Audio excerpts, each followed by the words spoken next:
Sermon 85, about getting ready for the next world and following God's commandments.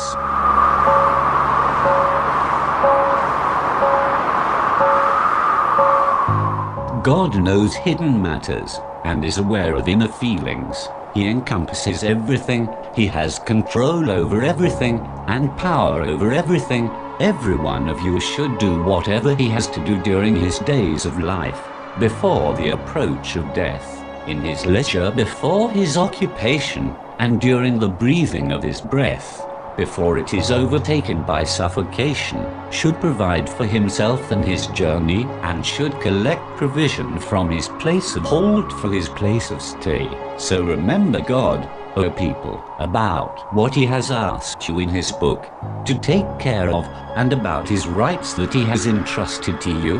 Verily, God has not created you in vain, nor left you unbridled, nor left you alone in ignorance and gloom. He has defined what you should leave behind, taught you your acts, ordained your death sent down to you. The book explaining everything,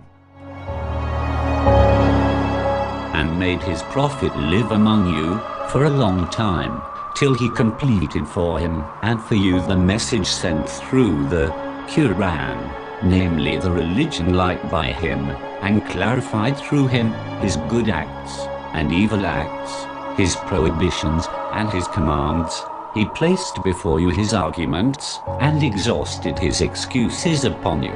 He put forth to you His promises, and warned you of severe retribution. You should therefore make full atonement during your remaining days, and let yourselves practice endurance in these days. These days are furious against the many days, during which you have shown obliviousness and heedlessness towards admonition. Do not allow time to yourselves, because it will put you on the path of wrongdoers, and do not be easygoing, because this will push you towards sinfulness. O creatures of God, the best advisor for himself is he who is the most obedient to God, and the most deceiving for himself is he who is the most disobedient to God. Deceived is he who deceived his own self. Enviable is he whose faith is safe. Fortunate is he who takes lesson from others, while unfortunate is he who fell victim to his desires. You should know that even the smallest hypocrisy is like believing in more than one God, and keeping company of people who follow their desires is the key to obliviousness from religion, and is the seat of Satan. Be on your guard against falsehood, because it is contrary to faith. A truthful person is on the height of salvation and dignity, while the liar is on the edge of ignominy and degradation.